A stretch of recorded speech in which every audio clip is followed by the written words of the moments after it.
마지막에 결승점에서 저희 선수가 넘어졌어요. 로봇 있고. 완전 위기 상황. 완전히 위기 상황이잖아요. 진짜 완전 멘붕이 와서 아, 이렇게 내 이제 공학자로서의 인생은 여기서 끝인가? 34살의 나이에 이게 끝인가? 근데 장애인 선수분이 카메라가 그분의 얼굴을 클로즈업을 했는데 너무 감동적이에요. 그러다 보니까 아이러니하게도 최근에는 로봇이 너무 우리의 일자리를 가져가고 있는 게 아닌가 하는 우려가 그러니까 어떤 기술이 나오면 그 기술로 인해서 분명히 없어지는 직업이 있고 또 반대로 새로 생기는 직업이 있죠. 근데 그 숫자를 비교해보면 훨씬 더 많다라는 게 어쨌든 뭐 증명돼 있는 사실이긴 합니다. 근데 그럼 뭐 해요? 내가 하고 있는 직업이 사라지면 나한테 큰일이지. 그래서 제가 드리고 싶었던 메시지는 한 가지만 딱 이제 부탁드리고 싶은 건 네, 오늘은 인문학적인 상상력을 현실로 만들고 계신 대한민국 로봇 공학자 카이스트 기계공학과 공경철 교수님 모셨습니다. 어서 오세요. 네, 안녕하세요. 초대해 주셔서 감사합니다. 네, 와주셔서 감사합니다. 교수님께서 지금 연구하고 있는 분야가 아이언맨 속에 나오는 웨어러블 로봇이잖아요. 입을 수 있는 로봇. 네. 설명 부탁드릴게요.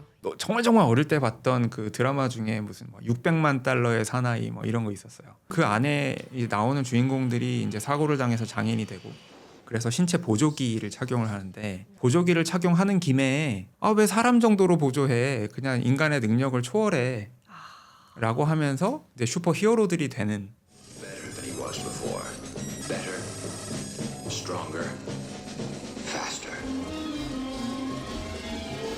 근데 이제 로봇공학이라는 거에 대한 그 기본적인 관심과 그런 인체 능력의 어떤 증강이라는 영역에서의 관심이 맞아 떨어져서 이제 자연스럽게 된 것 같아요. 그래서 제가 창업한 기업의 이제 4가지의 미션을 보면 인간 능력의 회복, 유지, 그 다음에 증강, 초월 4가지 단계로 기술을 개발하자라고 이제 여전히 미션이 나와 있죠. 회복을 넘어서 초월까지를 목표로 하시는 거네요. 그리고 사이베슬론 대회 얘기를 또 안 할 수가 없잖아요. 2020년, 2024년 2번 연속 금메달을 따셨는데 이 사이베슬론 대회에 대해서도 설명 부탁드릴게요. 사이베슬론이라는 대회 자체는 원래 사이보그 올림픽이라는 원제를 갖고 기획이 됐던 거예요. 그래서 장애인이 선수로 나오고 근데 기술을 이용해서 서로 경쟁하자는 거잖아요. 4년마다 한 번씩 하고요. 스위스에서 처음 대회가 2016년에 열렸죠. 올림픽하고 굉장히 비슷해요. 여러 종목이 있고요. 예를 들면 손이 절단된 절단 장애인 분들이 이제 로봇 의수를 끼우고 뭔가 막 전구도 이렇게 갈고 아니면 발목 쪽이 절단 대신 이제 절단 장애인 분들이 의족을 착용하고 그냥 보통은 이제 못할 거라고 생각했던 그런 동작들을 막 하는 그런 종목도 있고요.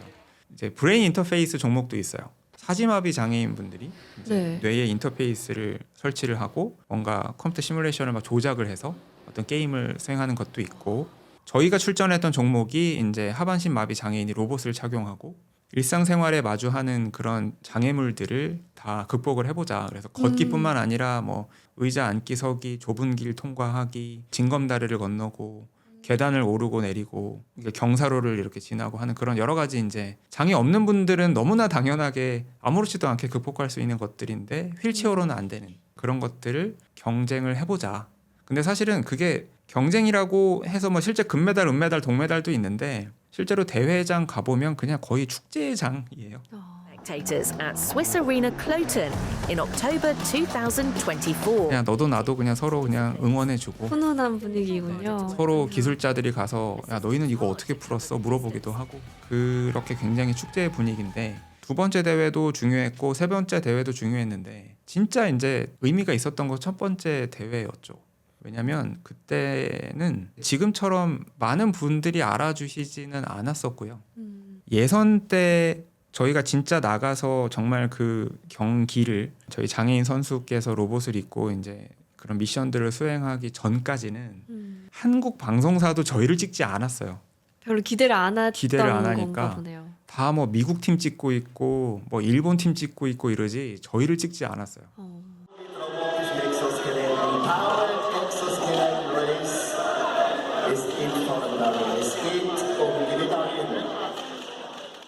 그러다가 이제 저희 인생도 바뀌고 저희의 많은 것들이 다 바뀐 게 그 예선이 딱 끝난 시점. 저희가 생각보다 굉장히 잘했거든요. 실력을 증명한 거네요. 그러니까 그제서야 갑자기 막 스포트라이트가 저희한테 막 오기 시작하고 그런데 첫 번째 대회에서 저희가 이제 동메달을 땄는데 동메달을 딴 게 저희한테 진짜 엄청나게 많은 영향을 줬죠. 일단은 그래도 국제대회 메달을 딴 거니까 그래도 정말 많은 분들이 알아봐 주셔서 너무 감사했고요. 그렇지만 저희 팀은 그렇게 고생했는데 동메달 따서 너무 열받았었고요. 이거 안 된다. 이대로 안 된다. 근데 그때 참 많은 걸 배웠어요. 일단 이게 왜 동메달이지? 우리가 이만큼 연구했는데 이제 그때 저희가 또 다시 느낀 건 우리가 만들었던 기술은 철저하게 기술자 입장에서 만들었구나. 그때 저희가 느낀 게 실제로 우리가 일상생활에서 하는 동작이 뭘까? 웨어러블 로봇을 너무 하반신마비 장애인이 다시 일어나서 걷는 것만 집중한 거예요. 근데 우리 하루 종일 동작 중에 꾸준히 걸어 다니는 게 과연 몇 분이나 될까요? 대부분 저희처럼 앉아 있죠. 그렇잖아요. 네. 그러면 사실은 웨어러블 로봇의 가장 중요한 기능은 정말 편하게 앉아 있고 가만히 서 있을 수 있는 그런 기능이었는데 그런 거를 안 만들었던 거죠, 그때는. 그래서 어떻게 하면 잘 이동하고 장애물을 잘 극복하고 그런 것만 막 혈안이 돼서 만들었다 보니 결국에는 저희가 이제 미션 중간중간에 너무 저희 선수께서 피로에 누적이 됐고 그런 게 오히려 저희한테 정말 큰 자양분이 됐고요. 그리고 이 대회가 좀 재밌었던 게 저희가 동메달을 따게 된 그 계기가 마지막에 결승점에서 딱 갔는데 저희 선수가 넘어졌어요. 로봇 있고. 저는 그럼 큰 사고 아니에요? 맞아요. 저는 그때 내 인생은 여기서 끝났다. 전 세계 카메라가 다 보고 있는데 오, 네네네. 저희의 로봇이 그때 이렇게 딱 넘어지니까 완전히 위기 상황이었어요. 진짜 완전 멘붕이 와서 아 이렇게 내 이제 공학자로서 인생은 여기서 끝인가? 34살의 나이에 이게 끝인가? 뭐 그런 생각을 했단 말이에요. 근데 장애인 선수분이 굴하지 않고 완벽하게 완전 발라당 넘어진 건 아니었고요. 네. 이제 중심을 좀 잃어서 넘어질 뻔했는데 그렇게 하고 나서 다시 이제 일으켜 드렸죠. 그러고 나서부터는 카메라가 그분의 얼굴을 클로즈업을 했는데 그러고 나서 한동안 이제 본인의 그런 실수에 대한 아쉬움의 표정이 나왔다가 조금 있다가 다시 가자라고 하면서 그때부터 뚜벅뚜벅 다시 한 발 한 발 가는데 이미 방송사도 그렇고 거기 와 있는 관중들도 그렇고 이미 금메달 은메달에 관심도 없어요. 다 뭐냐면 저거야말로 진짜 인간의 어떤 한계에 대한 극복이다 라니까 진짜 그 저희 로봇을 입고 한 발 한 발 걷는데 정말 한 발 한 발에 맞춰서 다들 박수를 쳐주고 오, 너무 감동적이에요. 그러다 보니까 아이러니하게도 결승 장면이 방송에 나갔는데 저희만 나갔어요. 10분 넘게. 왜냐면 저희만 스토리가 생겼잖아요. 그러네요. 그걸 극복하고 다시 일어서서 그러니까 그 와중에 다행인 거는 로봇이 오동작을 하진 않았고 로봇이 다시 일어나서 다시 걷기 시작하는 그 과정에서 다시 동작을 잘 해줬고 이제 선수분은 어떻게 보면 좌절할 만도 한데 다시 로봇의 힘으로 계단도 오르락 내리락 하는 것도 이미 사실은 제한 시간은 끝난 상황이었어요. 10분이라는 제한 시간이 끝난 상황에서 동메달이 확정돼 있는 상황인데 끝나는데도 계속 하신 거예요? 근데 그분이 그냥 나는 끝까지 이거를 가고 싶다라고 하는 거에 모두가 해설자도 아무 말도 못하고 오, 어떡해, 너무 감동적이다. 그 상황에서 진짜 모두 일어나서 그냥 기립박수를 하면서 진짜 박수 한 번 한 번 치면서 이미 그 전광판에는 그 등수는 결정돼 있는 상황이었고 이게 그러니까 그 대회 자체가 등수랑은 상관이 없었던 거죠. 그 상황에서 저희가 너무 하이라이트를 많이 받게 돼서 뭐 스위스 공영방송부터 시작해서 이 모든 방송사의 풀타임으로 전신샷이 계속 다 나간 게 저희밖에 없었어요.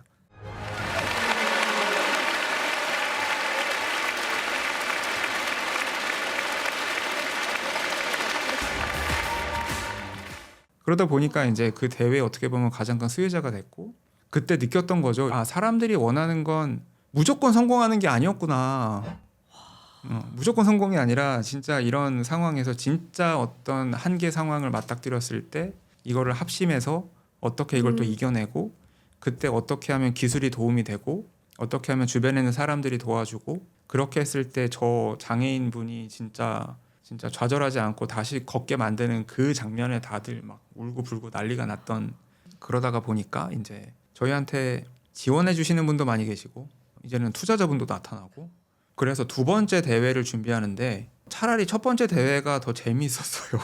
왜냐면 아, 첫 번째 대회는 약간 헝그리하긴 했는데 그래도 사실은 그냥 무에서 유를 창조하는 거잖아요. 근데 이거는 두 번째 대회부터는 약간 분위기가 이제 1등 안 하면 안 되는 느낌? 사람들의 기대 수준이 또 높아지니까요. 네, 그래서 1등 안 하면 안 되는 느낌이 딱 생겨서 되게 부담스러우셨겠다. 진짜 정말 부담스러웠어요. 그 하나하나가 진짜 너무 부담스러웠고, 그래서 더 이제 완벽을 기하게 됐고, 그 결과로 어쨌든 두 번째 대회는 뭐 저희가 워낙 압도적으로 모든 미션 클리어하면서 이제 1등을 했고요. 그렇게 해서 이제 금메달 리스트가 됐어요. 진짜 감사하게도. 그러고 나서 이제 진짜 질풍노도는 세 번째 대회를 나갈 거냐 말 거냐. 세 번째 대회를 나가서 우리한테 그러면 남을 게 뭐지? 세 번째 대회를 나가는데 만약에 뭔가 기술의 오류라도 또 생기면 어떡하지? 이제는 얻을 게 많다기보다는 잃을 게 많아 보이는 이제 그런 상황이 되니까 세 번째 대회를 어떻게 나가지?라고 하는 과정에서 저희 연구원들이 나가고 싶다고. 근데 다만 이번에는 우리 순위에 너무 연연하지 말고 우리 첫 번째 대회 때 배웠던 그런 거 있잖아요. 진짜 우리 사용자 입장에서 진짜 필요한 게 뭘까? 그런 거를 한번 시도해 보자. 그래, 그러면 나가기로 했고, 그때 저희가 했던 거는 사실은 그 대회에서 줬던 미션을 클리어하는 것도 물론 뭐 하긴 해야 됐지만, 그거보다는 진짜 장애인분들이 어려워하는 게 휠체어 가지고 이렇게 막 오시는 것까지 뭐 잘하시죠. 당연히 휠체어 가지고 막 펄펄 날아다니시니까. 근데 로봇을 착용하는 과정이 또 누가 도와줘야 돼요. 아, 보조하는 분이 원래는 필요했군요. 몸을 들어서 로봇 위에 이렇게 앉혀줘야 되는 그런 게 있었거든요. 그래서 오케이, 그러면 이번 로봇의 가장 중요한 기능 중에 하나는 내가 있는 곳까지 로봇이 나한테 걸어오고, 그 다음에 내가 휠체어에서 일어나지 않아도 로봇을 입을 수 있도록 만들자. 그러니까 이게 대회 미션하고 아무 상관없는, 사실은. 이거 진짜 너무 어려운 도전인데요? 그래서 어떻게 보면 시쳇말로 똘끼라고 하죠. 그래서 우리 저게 정말 잘 되면 굳이 대회에서 미션 하지 말자. 그냥 우리가 중요한 거 하자. 그러니까 그러면 그 로봇을 착용하는 거 그거는 대회 점수에 반영이 안 전혀 안 돼요. 됐던 네, 전혀 안 돼요. 그것까지 개발하신 거예요? 네네. 오히려 그게 더 중요했어요. 그때 저희가 세 번째 대회를 준비할 때는 저희가 예선을 한 번 하고 본선을 하는데, 두 번째 예선 때는 미션을 안 하고 그것만 시연을 했어요. 그 대회 주최 측은 좀 미안한데요. 약간 반항기가 있어 보여서 와. 미안한데, 진짜 필요한 기술은 이런 거다라고 하면서 휠체어 타고 와서 타인의 도움 없이 로봇을 싹 입는 그거를 시연을 했어요. 와, 그러니까 우리는 이게 이 대회 점수에 들어가지 않아도 우리는 이게 중요하다고 생각하기 때문에 우린 여기에 집중할 거야. 이런 마인드셨던 네, 거잖아요. 네. 그래서 그거를 보여줬고, 이게 또 약간 비하인드가 있는데요. 두 번째 대회에서 저희가 너무 사실은 압도적으로 우승을 한 거예요. 그러다 보니까 이 주최 측의 입장에서도 보면 미션을 이제 난이도를 올려야 될 거 아니에요. 그 난이도를 너무 올린 거예요. 그러다 보니까 리허설을 딱 하니까 점수를 받은 팀이 저희밖에 없네. 전 세계에서 다 빵점이고 저희만 점수를 받은 거예요. 리허설 하는데 아니, 다른 팀 다 0점이었어요. 다 0점이었고 저희만 점수를 받은 거예요. 그래서 야, 이거 이러면 좀 이상하다. 그래서 대회 직전에 룰을 바꿔가지고 다른 팀들은 로봇을 붙잡고 도와줘도 된다. 원래는 혼자 해야 되거든요. 근데 그러지 말고 그냥 우리 옆에서 도와주시는 분들, 보조자분들 로봇 달라붙어라. 그냥 도와주셔라. 그냥 그렇게 룰이 바뀌었어요. 그 직전에. 그래서 실제 대회를 보면 저희가 6개 미션을 이제 다 클리어를 했고요. 다른 팀이 그렇게 보조자가 다 도와주고 들어주고 해갖고 뭐 2개, 1개 이렇게 이제 점수가 나갔죠. 아니, 그러면 미국, 중국 이런 팀들도 다 못한 거예요? 다 리허설 때는 다 못했어요. 다 빵점이었어요. 그리고 저희만 점수가 있었어요. 그 대회 만든 분들도 깜짝 놀랐겠는데요? 근데 그래서 진짜 감사하게 근데 그분들이 그거를 공격적으로 받아들여 주시지는 않았고요. 그래서 야, 이러면서 자기들도 막 놀래서 저희한테 배심원단 상을 하나 주더라고요. 그래, 이게 진짜 중요한 기술이다 라고 하면서 그런 상을 주시더라고요. 작년에 2025년이죠. 중국의 후난 TV라는 후난 세틀라이트 TV라는 데가 있고 거기가 이제 민간 방송사고 거기서 저희에 대한 다큐멘터리를 찍는 거예요. 아니 중국의 로봇 기술이 지금 완전히 난린데 왜 우리한테 우리의 이거에 관심이 생겼습니까? 라고 물어봤더니 그분이 그러시더라고. 너만 모르는구나. 중국에서 너희 영상 굉장히 유명해. 라고 하면서 왜요? 그랬더니 딱 그때 하셨던 말씀이 이 로보틱스 기술은 분명하게 목적이 존재하잖아. 이거는 누가 봐도 여기에 쓰는 거고 저걸 위한 거구나라는 목적이 존재하잖아 라는 그런 점에서 사람들이 굉장히 공감을 한다. 이 캐치프레이즈는 이거잖아요. 로봇의 기술로 장애인을 휠체어에서 해방시키자. 근데 한 가지 단어를 추가하면 혼자서. 근데 이제 그거가 정확하게 자극이 된 거죠. 너무너무 인상 깊었어요. 지금 이 스토리는. 전혀 몰랐거든요. 그냥 사이베슬론에서 연속으로 우승하셨다. 그렇게만 알고 있었는데 저는 그런 생각을 못 해봤어요. 그러니까 이 내 앞에 주어진 이 시험의 기준, 여기서 점수 잘 따는 거, 그게 중요하다는 생각만 해왔지 이 박스 밖에서 뭔가를 할 생각을 못 했었거든요. 그래서 제가 이 이야기가 더 놀라웠던 것 같아요. 너무 감사합니다. 교수님의 이 로봇의 미래 책이 출간된 지 진짜 얼마 안 되지 않았나요?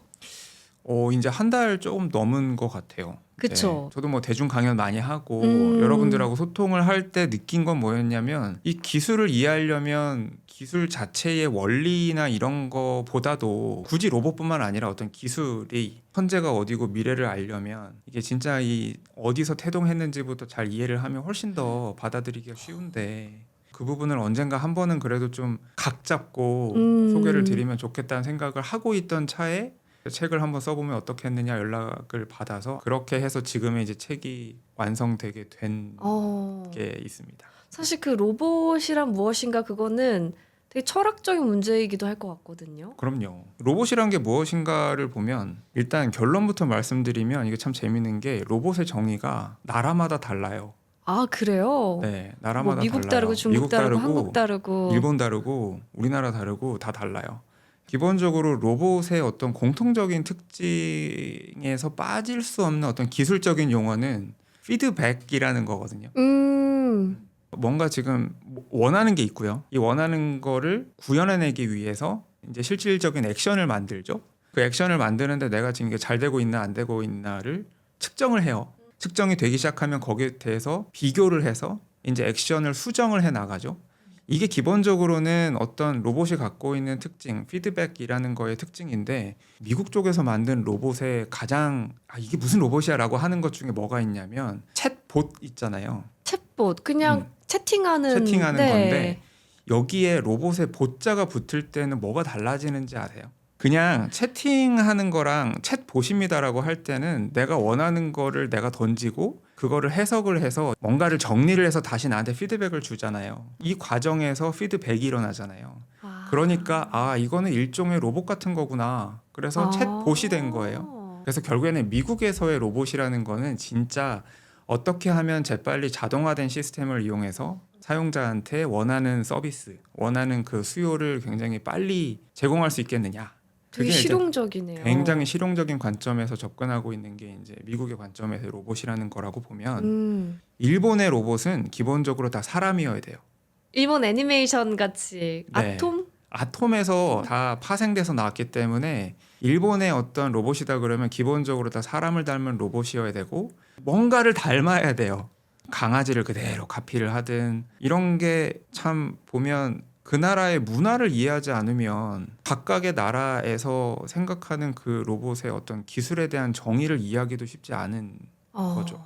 그 나라가 개발하고 있는 로봇의 형태나 속성을 보면 그 나라의 문화가 그대로 투영이 돼 있겠네요. 그렇죠. 이게 로봇이라는 산업은 굉장히 독특해요. 로봇이라는 단어가 처음 나온 게 최근이 아니에요. 이 책에 의하면 1921년 맞아요. 체코슬로바키아의 극작가가 만든 작품에서 나왔다. 진짜 파워 독자.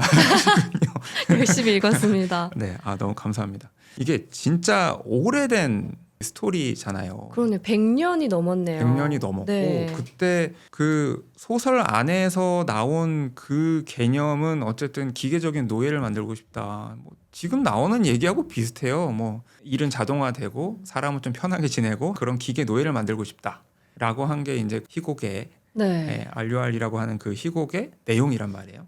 근데 그분은 어떻게 이런 로봇을 상상을 했을까요? 아주 뭐 문학적인 그런 창의력이겠죠. 근데 그런 소설에 대한 내용을 보면 지금의 완전히 그런 로봇 같은 느낌보다는 그 시대에 익숙했던 노예 제도나 이런 관점이 근데 아마도 그런 노예가 뭔가 인간적이지 않고 인간 대 인간의 관계에서 주종 관계가 생기는 거에 대한 뭔가 비판적인 시각이 이제 널리 퍼지고 이런 상황에서 너무 노예에 익숙해져 있는 사람들의 입장에서는 그러면 노예가 나쁜 거라고 하니까 근데 나는 노예가 필요하고 그러면 이게 기계면 좋겠다.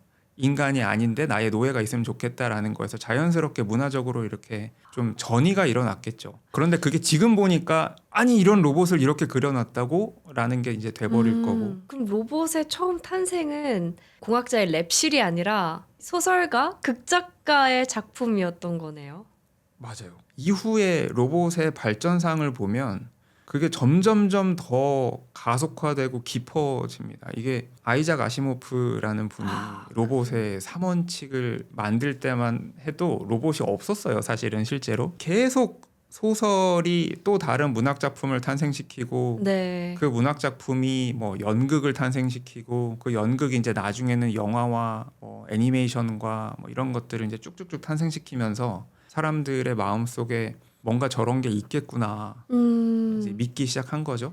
그러니까 아직은 만들어지지 않았지만 언젠가 미래에는 이런 게 생길 것이다. 분명히 생길 이런 거다. 상상력이었던 거네요. 네, 그런 게 있고 그러다 보니까 이제 3원칙에 보면 벌써부터 로봇에 대한 약간 두려움이 묻어나요. 뭐 인간은 사람을 해치면 안 되고 사람의 명령에 복종해야 되고 그러니까 그게 왠지 사람의 명령에 복종하지 않을 것 같아서 왠지 사람을 해칠 것 같은 그런 불안감이 그때부터 이제 뭔가 그런 문학 작품에서부터 시작된 거겠죠. 인간의 능력을 넘어설지도 모른다는 그런 불안감. 그런 게 최근의 이야기가 아니라는 거예요. 진짜 기술이 있기 전부터 상상력에 기반한 어떤 공포심마저도 이제 생기기 시작을 했다는 거고. 이게 근데 옛날 진짜 원시 시대에 신을 두려워했던 거랑 별반 다르지 않은 거 아니에요? 이미 존재하지도 않는 거를 두려워할 수 있다는 게. 그렇죠. 그래서 실제로 많은 분들이 예전에 종교에서 일어났던 여러 가지 그런 뭐 변화와 뭐 그런 부분을 지금 기술에서 비슷하게 찾는 분들도 계시잖아요. 그런데 이렇게 소설이나 그런 문학 작품에 대해서 이게 진짜 사람들을 대체할 수도 있겠다. 어쩌면 사람보다 훨씬 더 정말 강력한 존재가 나타날 수도 있겠다라는 막연한 두려움이 막 이렇게 퍼지다가 그런 마인드를 바꿔놓은 또 다른 문학 작품이 생겨났어요. 그게 어떤 거예요? 일본 애니메이션 중에 아톰이라고. 아톰 아까 얘기한 네네. 근데 그 아톰이라는 만화가 사실은 굉장히 오랫동안 몇십 년 동안 연재가 된 적어도 일본인들한테는 진짜 그 문화의 근간을 이루고 있는 그런 만화예요. 국민 만화. 전 국민이 본 만화. 거의 뽀로로 같은 문화적인 어떤 임팩트를 갖지 않았을까요? 와. 그 아톰에서 그럼 던졌던 메시지가 뭐냐? 로봇은 무서운 게 아니다. 되게 귀엽고 친근한 존재다. 굉장히 귀엽고 정말로 그냥 나를 배신하지 않을 것 같은 영원한 친구 같은 그런 느낌의 어떤 로봇이라는 개념이 다시 생겨나기 시작을 한 거죠. 그 친구 같다는 그 단어가 되게 중요하네요. 굉장히 중요한 거예요. 그래서 아톰 쪽에서 많은 영감을 갖고 계신 분들은 그래서 일본 문화에 많은 영향을 받으신 분들은 이런 상상을 하세요. 로봇이 우리의 일상생활로 들어오지 않을까? 아이를 낳으면 아이를 대신 봐주고 유모차를 밀어주고 왠지 그냥 우리 일상에 들어와서 괜히 빨래를 대신해주고 뭔가 이렇게 친구처럼 같이 대화도 하고 그럴 수 있지 않을까? 아니면 뭐 노인분들한테 또 친구를 딱 해드려서 정말로 예를 들면 독거노인분들 같은 경우에 로봇을 넣어서 컴패니언 뭐 로봇 이렇게 하거든요. 그런 상상력의 근원을 따지고 가보면 결국에는 일본에서 생겨났던 그런 문화적인 혁신이 있는 거죠. 와, 이게 진짜 문화의 힘이 무섭네요. 왜냐하면 특히나 로봇 산업이 좀 독특하게 심한 경우인데요. 많은 기술자들이 창의력을 발휘를 하잖아요. 네. 근데 그 창의력을 발휘할 때 보면 항상 선택의 문제가 있어요. 또 한 가지 굉장히 그 문화적인 게 많이 이제 영향을 끼친 게 혹시 에반게리온이라는 또 일본 신세기 네, 에반게리온. 네. 들어봤어요. 에반게리온을 보면 뭔가 이렇게 싱크로를 해요. 그러니까 내가 생각하는 대로 인조 인간 같은 그런 커다란 생명체가 사람하고 싱크로를 하면서 사람에 맞춰서 막 동작을 하는 이제 그런 게 많이 나오는데 콘솔 장치 안에 딱 들어가서 커다란 전선을 내 몸에 딱 연결하면서 싱크로 이런단 말이에요. 그런데 일본의 웨어러블 로봇 만든 굉장히 유명하신 분이 있어요. 츠쿠바 대학의 요시유키 상카이 교수님이란 분이 계신데 그분의 그 사진을 딱 보잖아요. 그러면 딱 봐도 그냥 그 아톰 만든 박사님하고 굉장히 많은 오마주가 있어요. 아, 그 애니메이션에서 오마주를 한 제가 보기에는 본인이 일부러 컨셉을 그렇게 정하시지 않았을까? 또는 너무 거기에 많이 심취하셔갖고 본인도 모르게 그냥 덕질을 계속 네, 본인도 모르게 그게 되지 않았을까 이런 생각이 드는데 근데 재밌는 거는 일본의 웨어러블 로봇은 몸에 센서를 막 붙여야 돼요. 그리고 내가 생각하는 대로 저 로봇이 움직여야 되고 그래서 내 몸에서 전선 따발을 빼서 로봇의 전선 따발을 다 꽂거든요. 근데 이게 일본인들한테는 전혀 불편하지 않아요. 그 애니메이션에서 봐서 그런가 봐요. 근데 생각해 보시면 우리나라만 하더라도 아니 내가 좀 보조를 받고 병원에 가서 치료를 받는데 막 몸에 센서를 붙이고 얘를 로봇에 일일이 꽂아야 되고 아 저게 비즈니스적으로 말이 되나? 귀찮아서 어떻게 저걸 쓰지? 라는 생각을 하는데 이게 네. 일본에선 그렇게 생각이 되지 않아요. 너무 당연해요. 너무 당연하게 내 몸에서 나온 전선을 로봇에 꽂아야 돼요. 그게 오히려 너무 당연한 기술 개발이 되는데 문화 콘텐츠의 영향력이 어마어마하네요. 그래서 개발자들도 왜 창의력을 발휘할 때 보면 항상 이게 소소한 선택의 문제가 계속 일어나거든요. 이런 센서를 쓸까? 아니면 저런 알고리즘을 짤까? 이럴 때 사실은 내가 익숙한 대로 하게 돼 있잖아요. 어디선가 봤던 대로, 그냥 좋아하는 대로. 그럴 때 문화적인 그런 영향력을 무시를 하기가 어려운 거예요. 이 책에도 잠깐 언급이 됐지만 그 이렇게 전선 꽂아서 싱크로 하는 게 영화 아바타의 그 아바타에도 아바타들이랑 비슷한 거죠. 그쵸. 그럼 그 아바타도 로봇이라고 할 수 있겠네요. 로봇이라는 게 지금 최근에 뭔가 모터를 쓰고 아주 딱딱한 프레임을 갖고 구조물을 가지고 하는 것만 로봇은 아니고요. 소프트 로보틱스라는 분야를 보면 아예 형체가 그냥 물렁물렁해서 막 문어처럼 이렇게 굉장히 좁은 데도 통과하고 이런 로봇도 있고요. 그 베이맥스 그런 것도 있고요. 같은 정말 다양한 형태의 로봇이 있어요. 최근에는 완전히 이제 떨어져 나갔지만 한때는 자율주행 자동차조차도 로봇 학회의 하나의 세션으로 운영이 됐던 적도 있었거든요. 뭔가 원하는 게 있고 상황을 측정을 하고 거기서부터 액션을 계속해서 바꿔가면서 내가 원하는 걸 좀 더 잘 이뤄내는 그냥 로봇의 조건을 다 갖고 있기 때문에 그런 자율주행차도 당연히 로봇 기술의 일종인데 자율주행차를 자동차로 볼 수도 있지만 로봇에 더 가깝다고 볼 수도 있을 것 같아요. 충분히. 예를 들면 또 다른 진짜 빼놓을 수 없는 영화가 있어요. 터미네이터라는. 아, 예를 들면 터미네이터에서 나왔던 여러 가지 그 장면들이 있는데 지금 보면 정말 섬뜩한 장면들이 많아요. 그 영화에서 인공지능의 개념, 강화학습의 개념이 정말 정확하게 표현이 돼 있고요. 강화학습. 그러니까 실수를 통해서 더 점점 자연스럽게 행동을 만들어 해가는 나가는 그런 개념에 대해서 그 영화에서 정말 기가 막히게 나와 있고 뇌에 뭔가 이렇게 메모리를 쫙 꺼내서 이게 어떻게 요 대용량 메모리가 학습에 사용되고 하는지를 짤막하게 소개하는 장면이 있는데 그것도 정말 지금 보면 정말 섬뜩할 정도로 그리고 스카이넷이라고 하는 인공지능이 로봇의 어떤 몸을 이용해서 디스토피아를 만들어낼 거야라고 네. 하는 그런 개념들 터미네이터 특히 이제 두 번째 작품이 워낙에 많은 영향을 끼쳤죠. 맞아요. 터미네이터 2를 보고 각인이 된 사람은 항상 빠지지 않고 묻는 질문이 있어요.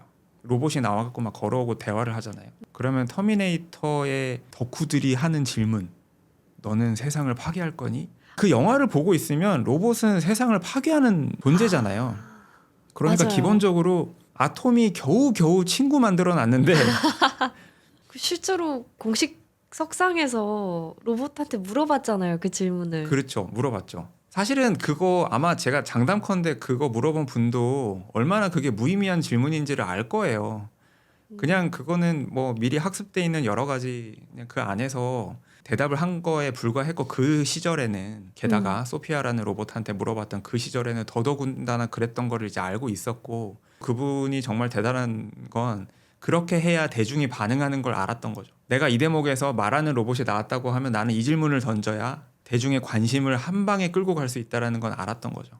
그거는 결국에는 문화의 힘이지 로봇의 힘은 아닌 거죠. 또 다른 굉장히 중요한 영화에서 발견할 수 있는 것들이 빅히어로라는 영화에서 저 그 애니메이션 너무 좋아했어요. 사실 디즈니 중에서 제일 좋아하는 애니메이션 중 하나예요. 저는 그 영화 보고 정말 펑펑 울었어요. 저도요. 왜 울었냐면 일단은 저는 기본적으로 일본의 애니메이션의 영향을 되게 많이 받고 자랐거든요. 어릴 때. 그러니까 저 어릴 때는 로봇 하려면 일본으로 유학 가야 되는 줄 알았어요.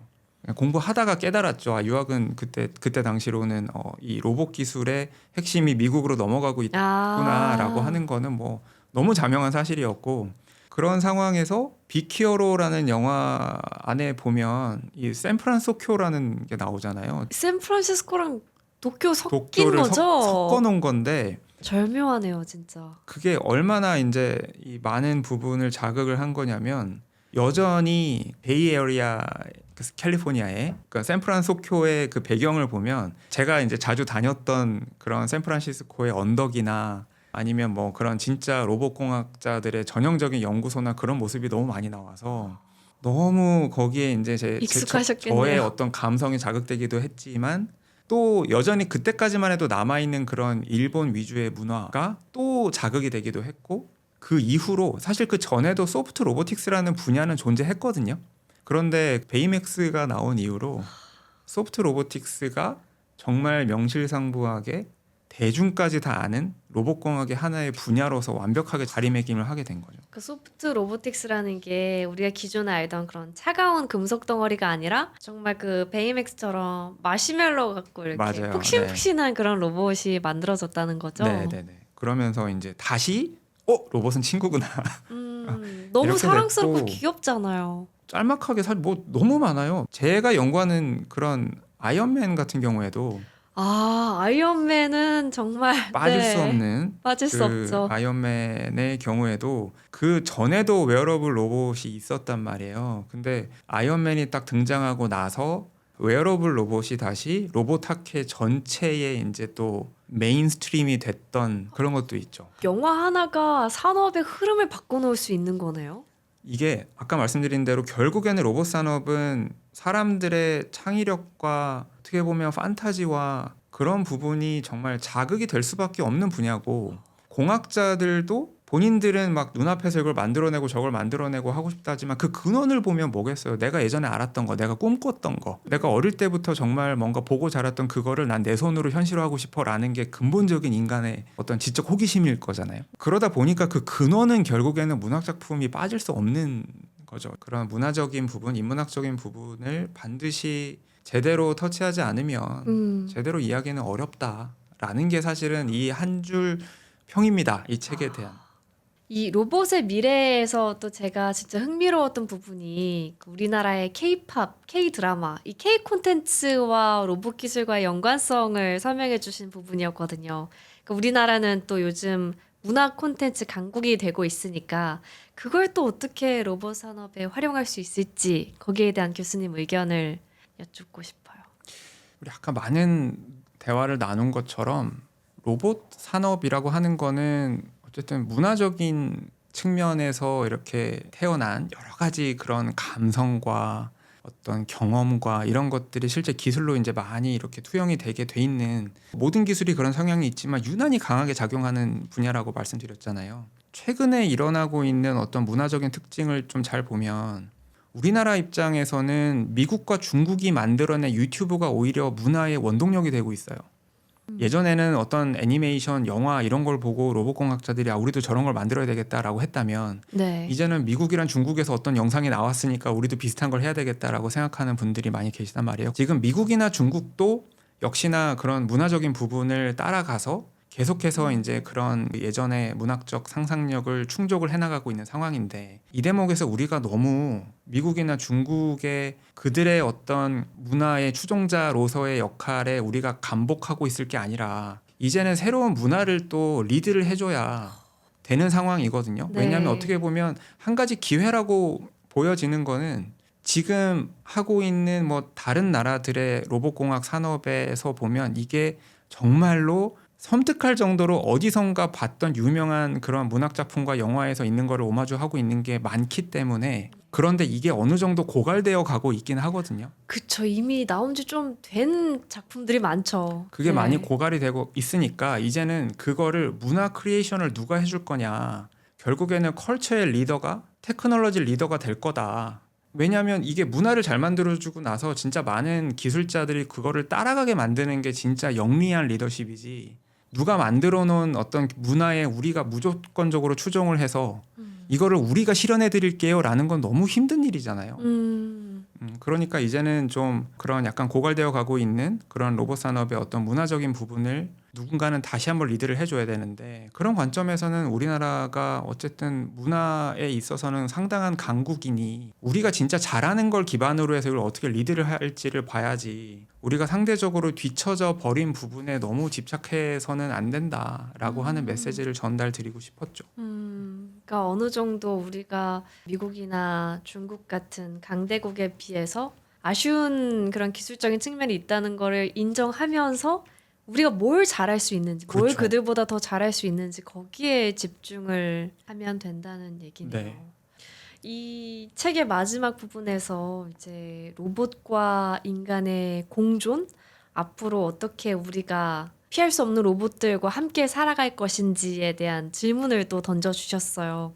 또 최근에는 로봇이 너무 우리의 일자리를 가져가고 있는 게 아닌가 하는 우려가 있는 분들이 있기 때문에 저는 이 교수님의 질문이 더 뭔가 묵직하게 다가왔던 것 같거든요. 그러니까 어떤 기술이 나오면 그 기술로 인해서 분명히 없어지는 직업이 있고 또 반대로 새로 생기는 직업이 있죠. 근데 그 숫자를 비교해 보면 훨씬 더 많다라는 게 어쨌든 뭐 증명돼 있는 사실이긴 합니다. 근데 한 가지 중요한 건 그럼 뭐 해요? 내가 하고 있는 직업이 사라지면 나한테 큰일이지.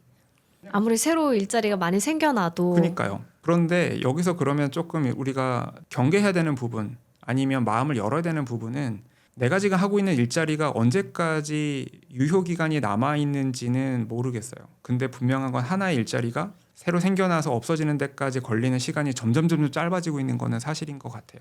그러다 보니까 분명히 한 사람이 하나의 직업만으로는 뭔가를 계속 이어나가는 거는 가면 갈수록 어려워지는 거는 자명한 사실인 것 같고 그게 꼭 로봇뿐만 아니라 그렇죠. 평생 직업이 사라지고 있죠. 네. 그렇잖아요. 근데 그런 관점에서 보면 내가 지금 하고 있는 거를 나는 놓치고 싶지 않아라고 만약에 마음을 먹으시면 어쨌든 그거는 조금 힘들어지실 수도 있겠다는 생각은 들어요. 그래서 제가 드리고 싶었던 메시지는 분명히 많은 것들이 새로 생겨나고 있고 기회는 오히려 더 많이 열리고 있는데 한 가지만 딱 이제 부탁드리고 싶은 건 마음을 열고 조금은 여유를 가지셔야 나한테 뭔가 새로운 걸 채울 수 있는 여유가 생겨야 그게 또 새로운 직업으로 전향을 할 수도 있고 내가 했던 일을 조금 더 변형을 해서 다른 걸 할 수도 있는 거잖아요. 진짜 약간의 여유, 약간의 진짜 융통성만 조금 확보를 해주신다면 기회는 훨씬 더 많이 열려 있다. 이제는 코딩 못하는 사람도 AI 조금만 배워서 옛날에 전문 코딩 개발자처럼 코딩할 수 있는 시대가 됐고요. 맞아요. 네. 그러니까 그런 허들은 오히려 좀 낮아지고 있는 그런 부분도 분명히 존재하니 여유를 갖고 좀 더 적극적으로 긍정적으로 받아들이자라는 부분을 좀 말씀드리고 싶었어요. 네. 그럼 마지막으로 제가 이 책에서 좋았던 부분을 몇 문장 읽고 마치도록 하겠습니다. 결국 로봇 산업의 미래는 이 두 영역 사이의 건전한 공존과 균형에 달렸다. 판타지는 방향성과 영감을 제공하고 기술은 그 꿈을 현실로 구현한다. 이런 꿈과 상상력이 바로 로봇 산업의 핵심 요소이자 로봇이 다른 자동화 기술과 차별화되는 이유다. 꿈을 잃지 않으면서도 현실을 직시하고 상상력을 기술로 구체화하되 기대의 무게를 조절하는 것. 이런 미묘한 균형이야말로 로봇 산업의 미래를 결정짓는 힘이다. 네, 오늘 이야기 너무너무 재밌게 들었습니다. 긴 시간 함께 해주셔서 감사합니다. 감사합니다. 잠긴 세계 끝없는 여행이 시작돼 나는 책을 읽는